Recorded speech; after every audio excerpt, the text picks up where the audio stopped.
الحمد للہ رب العالمین والصلاة والسلام علی سید الانبیاء والمرسلین اما بعد فاعوذ باللہ من الشیطان الرجیم بسم اللہ الرحمن الرحیم۔ صاحب بہار شریعت حضرت علامہ مولانا مفتی محمد امجد علی اعظمی رحمۃ اللہ تعالی علیہ بہار شریعت کی پہلی جلد اور چھٹا حصہ صفحہ نمبر 1207 مطبوعہ مکتبۃ المدینہ، جس پر صاحب بہار شریعت لکھتے ہیں حج بدل کا بیان۔ حج بدل کے مسائل کا تذکرہ کرتے ہوئے ارشاد فرماتے ہیں مسئلہ نمبر 28 پر،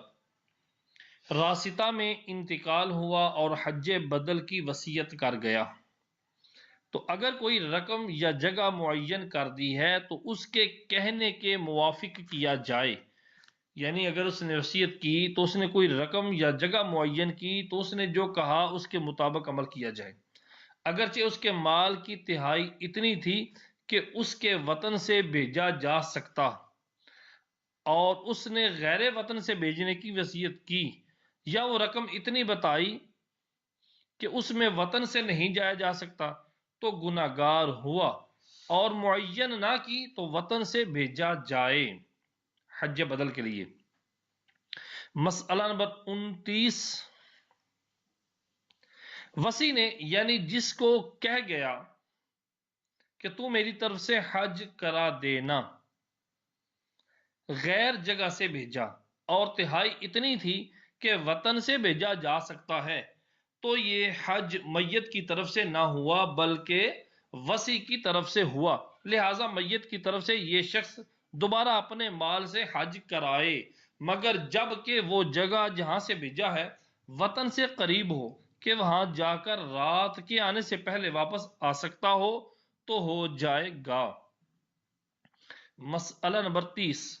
مال اس قابل نہیں کہ وطن سے بھیجا جائے تو جہاں سے ہو سکے بھیجیں، پھر اگر حج کے بعد کچھ بچ رہا جس سے معلوم ہوا کہ اور ادھر سے بھیجا جا سکتا تھا تو وصی پر اس کا تاوان ہے، لہذا دوبارہ حج بدل وہاں سے کرائے جہاں سے ہو سکتا تھا، مگر جب کہ بہت تھوڑی مقدار بچی مثلا توشہ وغیرہ تو پھر حرج نہیں۔ مسئلہ نمبر 31، اگر اس کے لیے وطن نہ ہو تو جہاں انتقال ہوا وہاں سے حج کو بھیجا جائے، اور اگر متعدد وطن ہوں تو ان میں جو جگہ مکہ معظمہ سے زیادہ قریب ہو وہاں سے بھیجا جائے۔ مسئلہ نمبر 31، اگر اس کے لیے وطن نہ ہو تو جہاں سے انتقال ہوا وہاں سے حج کو بھیجا جائے، اور اگر متعدد وطن ہوں تو ان میں سے جو مکہ معظمہ کے زیادہ قریب ہو وہاں سے جائے۔ مسئلہ نمبر 32، اگر یہ کہہ گیا کہ تہائی مال سے ایک حج کرا دینا تو ایک حج کرا دیں، اور چند حج کی وصیت کی اور ایک سے زیادہ نہیں ہو سکتا تو ایک حج کرا دیں، اس کے بعد جو بچے وارث لے لیں، اور اگر یہ وصیت کی کہ میرے مال کی تہائی سے حج کرایا جائے یا کئی حج کرائے جائیں اور کئی ہو سکتے ہیں تو جتنے ہو سکتے ہیں وہ کرائے جائیں، اب اگر کچھ بچ رہا جس سے وطن سے نہیں بھیجا جا سکتا تو جہاں سے ہو سکے وہاں سے بھیجیں، اور کئی حج کی صورت میں اختیار ہے کہ سب ایک ہی سال میں ہوں یا کئی سال میں، اور بہتر اول ہے یعنی ایک ہی سال میں ہوں۔ یوں ہی اگر یوں وصیت کی کہ میرے مال کی تہائی سے ہر سال ایک حج کرایا جائے تو اس میں بھی اختیار ہے کہ سب ایک ساتھ ہوں یا ہر سال ایک، اور اگر یوں کہا کہ میرے مال میں 1000 روپے سے حج کرایا جائے تو اس میں جتنے حج ہو سکیں کرا دیے جائیں۔ مسئلہ نمبر 33، اگر وصی سے یہ کہا کہ کسی کو مال دے کر میری طرف سے حج کرا دینا تو وصی خود اس کی طرف سے حج بدل نہیں کر سکتا، اور اگر یہ کہا کہ میری طرف سے حج بدل کرا دیا جائے تو وصی خود بھی کر سکتا ہے، اور اگر وصی وارث بھی ہے یا وصی نے وارث کو مال دے دیا کہ وہ وارث حج بدل کرے تو اب باقی ورثہ اگر بالغ ہوں اور ان کی اجازت سے ہو تو ہو سکتا ہے، ورنہ نہیں۔ مسئلہ نمبر 34، حج کی وصیت کی تھی اس انتقال کے بعد، حج کی وصیت کی تھی اس کے انتقال کے بعد، حج کے مصارف نکالنے کے بعد ورثہ نے مال تقسیم کر لیا، پھر وہ مال جو حج کے لیے نکالا تھا ضائع ہو گیا، تو اب جو باقی ہے اس کی تہائی سے حج کا خرچ نکال لیں، پھر اگر تلف ہو جائے تو بقیہ کی تہائی سے، وہ علی حاصل قیاس یعنی اسی پر قیاس کرتے ہوئے، یہاں تک کہ مال ختم ہو جائے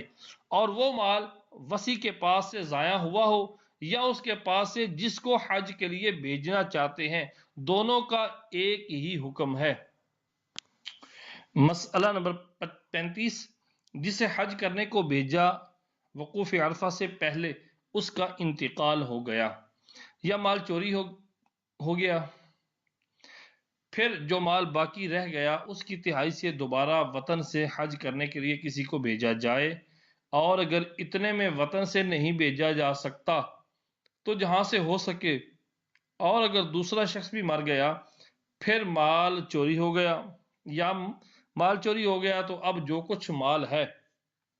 اس کی تہائی سے بھیجا جائے، اور یکے بعد دیگرے یوں ہی کرتے رہیں یہاں تک کہ مال کی تہائی اس قابل نہ رہی کہ اس سے حج ہو سکے تو وصیت باطل ہو گئی،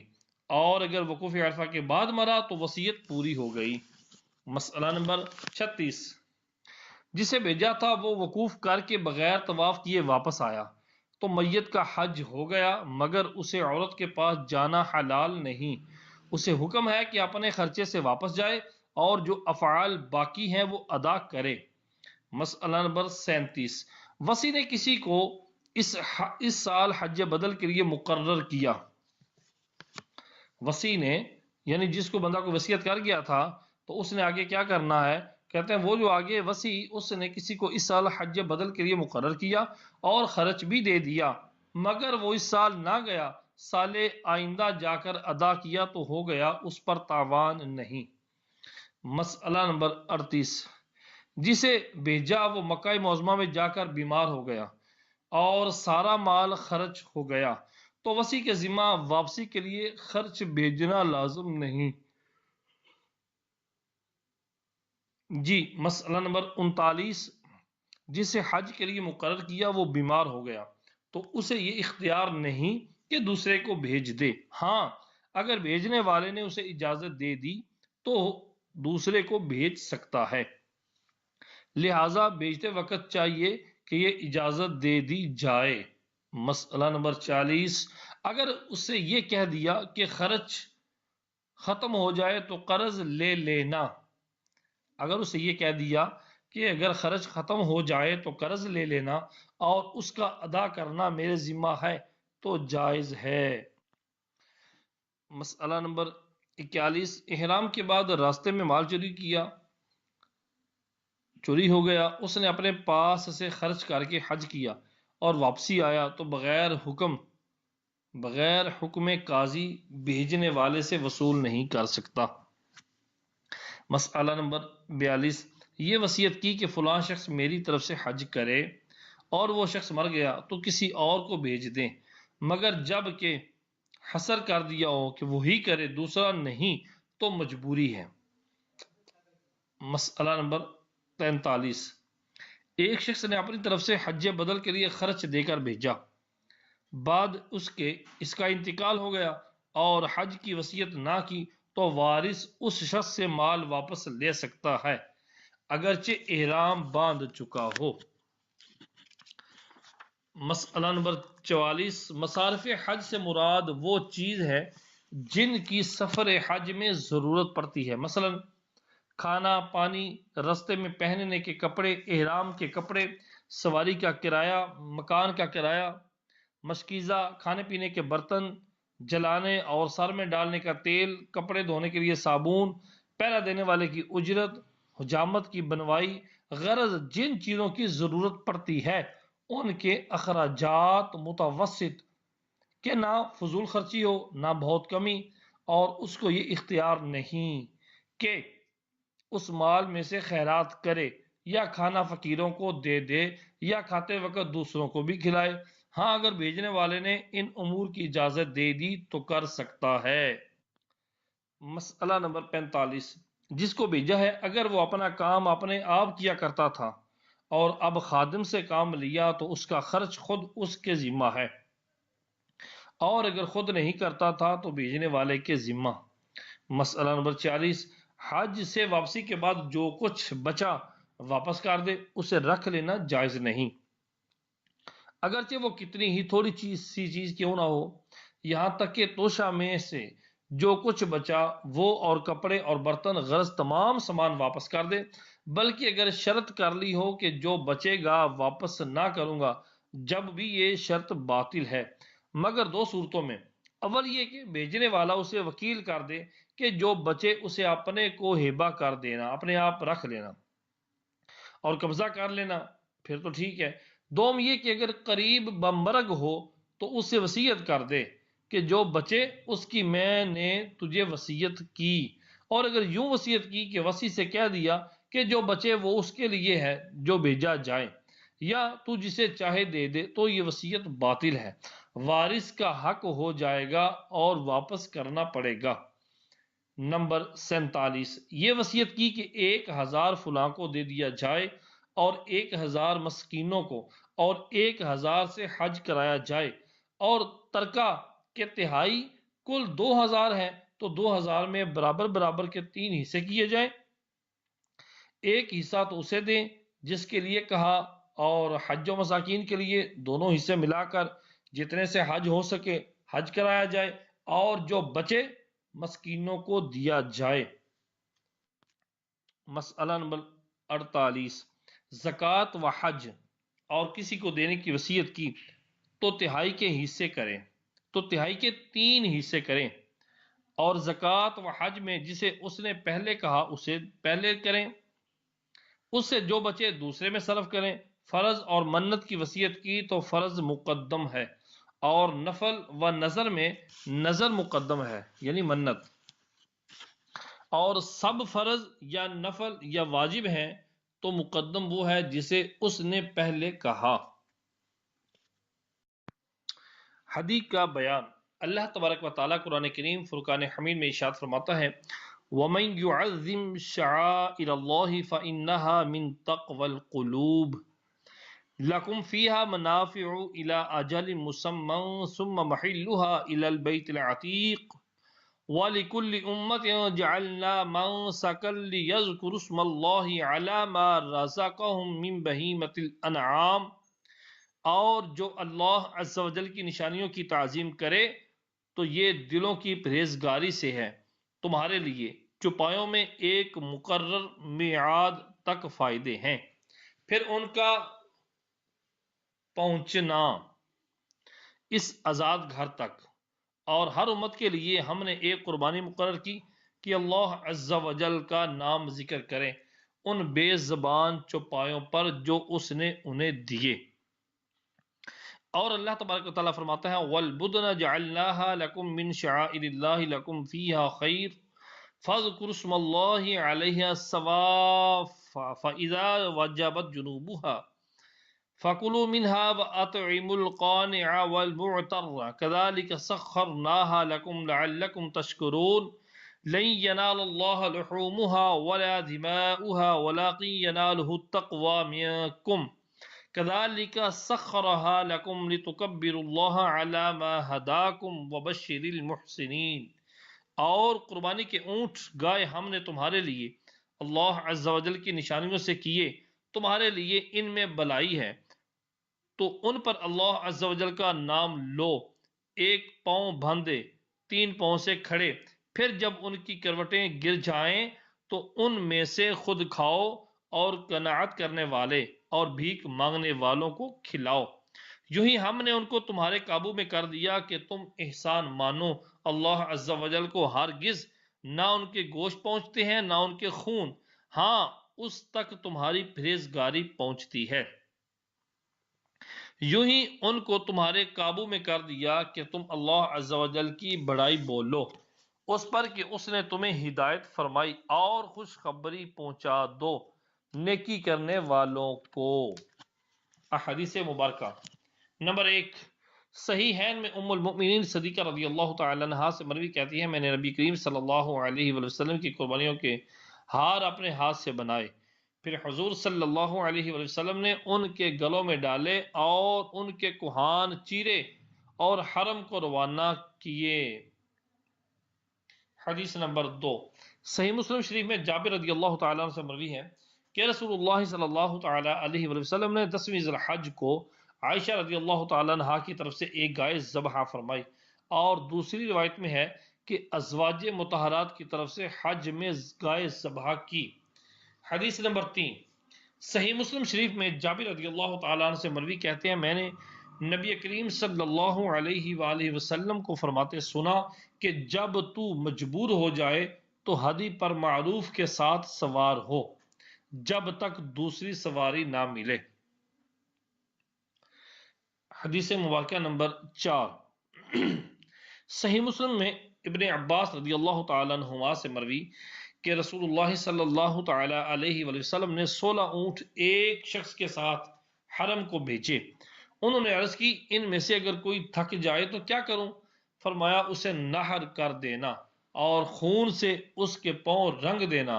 اور پہلو پر اس کا چھاپا لگا دینا اور اس میں سے تم اور تمہارے ساتھیوں میں سے کوئی نہ کھائے۔ حدیث نمبر 5، صحیحین میں علی رضی اللہ تعالیٰ عنہ سے مروی کہتے ہیں مجھے رسول اللہ صلی اللہ تعالیٰ علیہ وآلہ وسلم نے اپنی قربانی کے جانوروں پر معمور فرمایا اور مجھے حکم فرمایا کہ گوشت اور کھالیں اور جھول تصدق کر دوں اور قصاب کو اس میں سے کچھ نہ دوں، فرمایا کہ ہم اسے اپنے پاس سے دیں گے۔ حدیث نمبر 6، ابو داؤد عبداللہ بن کرت رضی اللہ تعالیٰ عنہ سے راوی کہ 5 یا 6 اونٹ حضور صلی اللہ علیہ وآلہ وسلم کی خدمت میں قربانی کے لیے پیش کیے گئے، وہ سب حضور صلی اللہ علیہ وآلہ وسلم سے قریب ہونے لگے کہ کس سے شروع فرمائیں، یعنی ہر ایک کی خواہش تھی کہ پہلے مجھے ذبح فرمائیں، اللہ اکبر سبحان اللہ، یا اس لیے کہ پہلے جسے چاہیں ذبح فرمائیں۔ پھر جب ان کی کروٹیں زمین سے لگ گئیں تو فرمایا جو چاہے ٹکڑا لے لے۔ مسئلہ نمبر 1، ہدی اس جانور کو کہتی ہیں جو قربانی کے لیے حرم کو لے جایا جائے، اس کو ہدی کہتے ہیں۔ یہ 3 قسم کے جانور ہیں۔ نمبر 1 بکری، اس میں بھیڑ اور دمبا بھی داخل ہے۔ نمبر 2 گائے بھینس بھی اسی میں شمار ہے۔ نمبر 3 اونٹ، ہدی کا ادنا درجہ بکری ہے، تو اگر کسی نے حرم کو قربانی بھیجنے کی منت مانی اور معین نہ کی تو بکری کافی ہے۔ مسئلہ نمبر 2، قربانی کی نیت سے بھیجا یا لے گیا جب تو ظاہر ہے کہ قربانی ہے، اور اگر بدنہ کے گلے میں ہاتھ ڈال کر ہانکا جب بھی ہدی ہے، اگرچہ نیت نہ ہو، اس لیے کہ اس طرح قربانی ہی کو لے جاتے ہیں۔ نمبر 3، قربانی کے جانور میں جو شرطیں ہیں وہ ہدی کے جانور میں بھی ہیں، مثلا اونٹ 5 سال کا، گائے 2 سال کی، بکری 1 سال کی، مگر بھیڑ دمبا 6 ماہ کا اگر سال بھر والی کی مثل ہو تو ہو سکتا ہے، اور اونٹ گائے میں یہاں بھی 7 آدمی کی شرکت ہو سکتی ہے۔ مسئلہ نمبر 4، اونٹ گائے کے گلے میں ہاتھ ڈال دینا مسنون ہے، سنت ہے، اور بکری کے گلے میں ہاتھ ڈالنا سنت نہیں، مگر صرف شکرانہ یعنی تمتع و قران اور نفل اور منت کی قربانی میں سنت ہے۔ احصار اور جرمانے کے دم میں نہ ڈال لیں، یعنی ان کے ہار ان کے گلے میں، ایسے جانور جو جرمانے کے طور پر بطور دم دیے جا رہے ہیں ان کے گلے میں ہار نہ ڈالیں۔ مسئلہ نمبر 5، ہدی اگر قران یا تمتع کا ہو تو اس میں سے کچھ کھا لینا بہتر ہے، یوں ہی اگر نفل ہو اور حرم کو پہنچ گیا،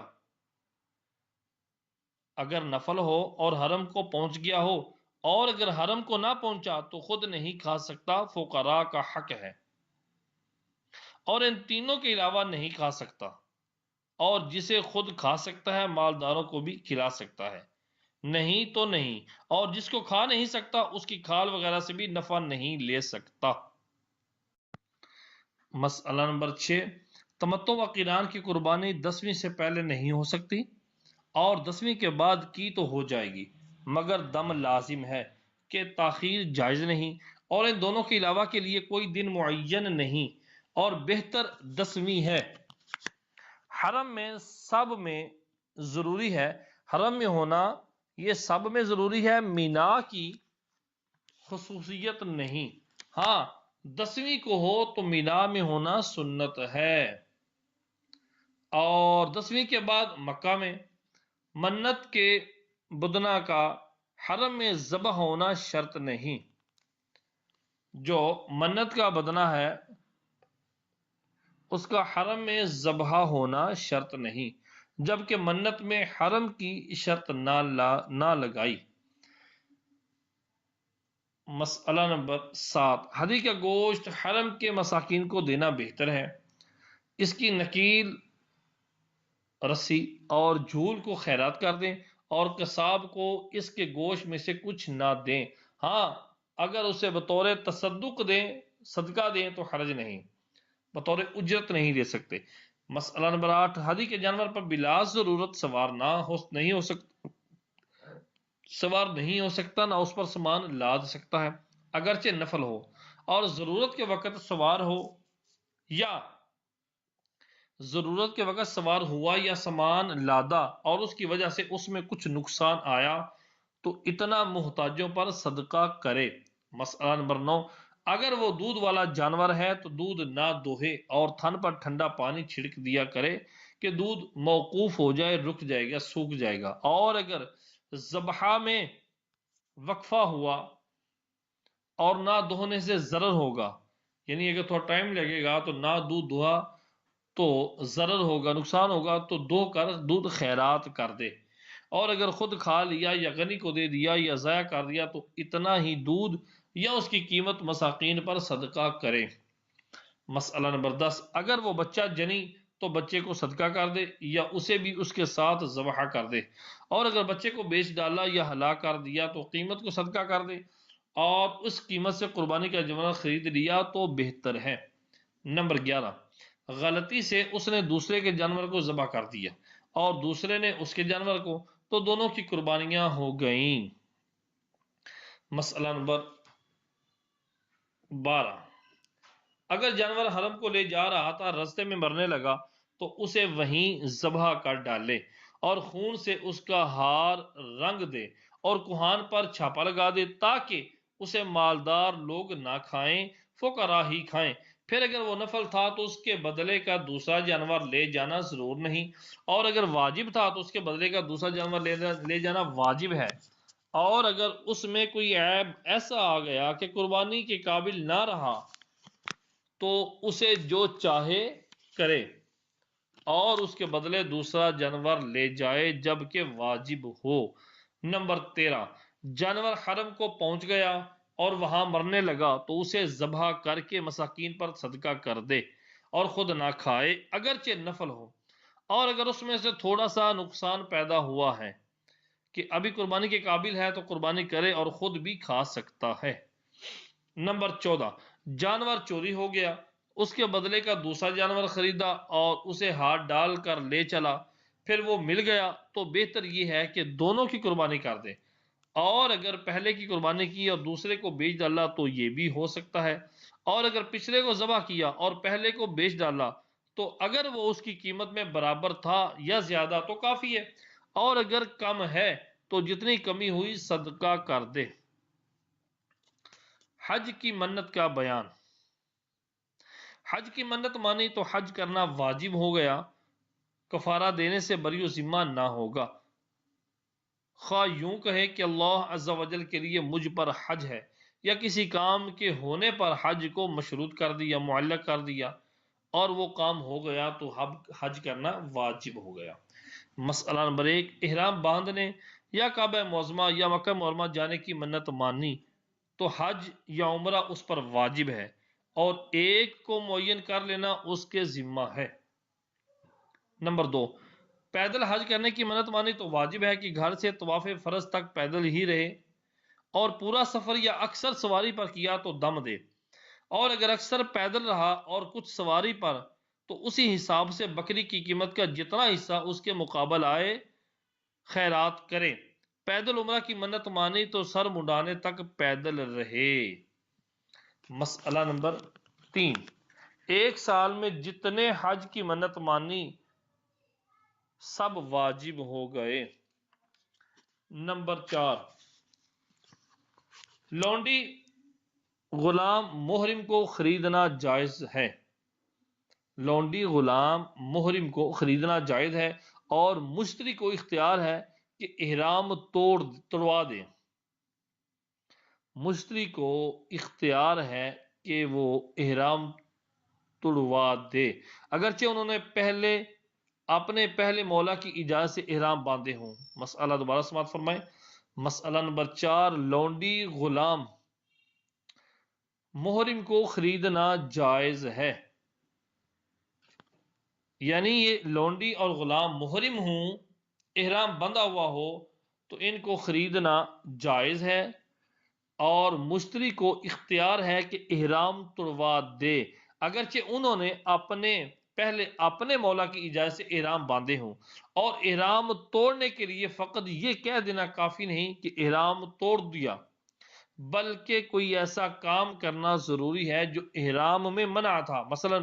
بال یا ناخن ترشوانا یا خوشبو لگانا۔ اس کی ضرورت نہیں کہ حج کے افعال بجا لا کر احرام توڑے، اور قربانی بھیجنا بھی ضروری نہیں، مگر آزادی کے بعد قربانی اور حج و عمرہ واجب ہے۔ اگر حج کا احرام تھا اور عمرے کا احرام تھا۔ مسئلہ نمبر 5، افضل یہ ہے کہ اس خریدی ہوئی لونڈی کا احرام جماع کے علاوہ کسی اور چیز سے کھلوا دے۔ مشتری جو ہے فرما رہے ہیں اس کے لیے افضل یہ ہے کہ اس خریدی ہوئی لونڈی کا احرام جماع کے علاوہ کسی اور چیز سے اتروا دے، کھلوا دے، اور جماع سے بھی احرام کھل جائے گا مگر جب کہ اسے یہ معلوم نہ ہو کہ احرام سے ہے، اور جماع کر لیا تو حج فاسد ہو جائے گا۔ مسئلہ نمبر 6، اگر مولا نے احرام کھلوا دیا پھر اس نے باندھا پھر کھلوا دیا، اگر چند بار اسی طرح ہوا پھر اسی سال احرام باندھ کر حج کر لیا تو کافی ہو گیا، اور اگر سال آئندہ میں حج کیا تو ہر بار احرام کھولنے کا ایک عمرہ کرے۔ مسئلہ نمبر 7، احرام کی حالت میں نکاح ہو سکتا ہے۔ کسی احرام والی عورت سے نکاح کیا تو اگر نفل کا احرام ہے کھلوا سکتا ہے، اور فرض کا ہے تو 2 صورتیں ہیں۔ اگر عورت کا محرم ساتھ میں ہے، اگر عورت کا محرم میں سے کوئی محرم ساتھ میں ہے تو نہیں کھلوا سکتا، اور محرم ساتھ میں نہ ہو تو فرض کا احرام بھی کھلوا سکتا ہے، اور اگر اس کا محرمہ ہونا معلوم نہ ہو، یعنی احرام بندھا ہوا ہے یا نہیں، اگر اس کا محرمہ ہونا معلوم نہ ہو تو جماع کر لیا تو حج فاسد ہو گیا۔ مسئلہ نمبر 8، مسافر خانہ بنانا حج نفل سے افضل ہے اور حج نفل صدقے سے افضل، یعنی جب کہ اس کی زیادہ حاجت نہ ہو، ورنہ حاجت کے وقت صدقہ حج سے افضل ہے۔ علامہ شامی نے نہایت نفیس حکایت اس بیان میں نقل فرمائی کہ ایک صاحب 1000 اشرفیاں لے کر حج کو جا رہے تھے۔ ایک سیدانی تشریف لائیں اور اپنی ضروریات ظاہر فرمائیں۔ انہوں نے سب اشرفیاں نظر کر دی، عطا کر دی، دے دی اور واپس آئے۔ جب وہاں کے لوگ حج سے واپس آئے تو ہر حاجی ان سے کہنے لگا اللہ عز و جل تمہارا حج قبول فرمائے۔ انہیں تعجب ہوا کہ کیا معاملہ ہے، میں تو حج کو گیا ہی نہیں، یہ لوگ ایسا کیوں کہتے ہیں؟ خواب میں سرکار اقدس صلی اللہ تعالی علیہ وسلم کی زیارت سے مشرف ہوئے۔ ارشاد فرمایا کیا تجھے لوگوں کی بات سے تعجب ہوا؟ عرض کی ہاں یا رسول اللہ علیہ وسلم۔ فرمایا کہ تو نے جو میری اہل بیت کی خدمت کی اس کے عوض میں اللہ عز و جل نے تیری صورت کا ایک فرشتہ پیدا فرمایا جس نے تیری طرف سے حج کیا اور قیامت تک حج کرتا رہے گا۔ سبحان اللہ۔ نمبر 9، حج تمام گناہوں کا کفارہ ہے، یعنی فرائض کی تاخیر کا جو گناہ اس کے ذمہ ہے وہ انشاءاللہ تعالی محو ہو جائے گا۔ واپس آ کر ادا کرنے میں پھر دیر کی تو پھر یہ نیا گناہ ہوا۔ نمبر 10، وقوف عرفہ جمعہ کے دن ہو تو اس میں بہت ثواب ہے کہ یہ دو عیدوں کا اجتماع ہے اور اسی کو لوگ حج اکبر کہتے ہیں۔ اللہم ارزقنا زیارت حرمک و حرم حبیبک بجاہہ عندک صلی اللہ تعالی علیہ وآلہ وسلم واصحابہ وابنہ وحزبہ اجمعین والحمد للہ رب العالمین۔ اللہ تبارک و تعالی مجھے اور آپ سب کو حج بیت اللہ، اپنے گھر کا حج کرنے کی توفیق عطا فرمائے، اپنے گھر کی زیارت عطا فرمائے۔ آمین آمین بجاہ النبی الامین صلی اللہ تعالی علی محمد۔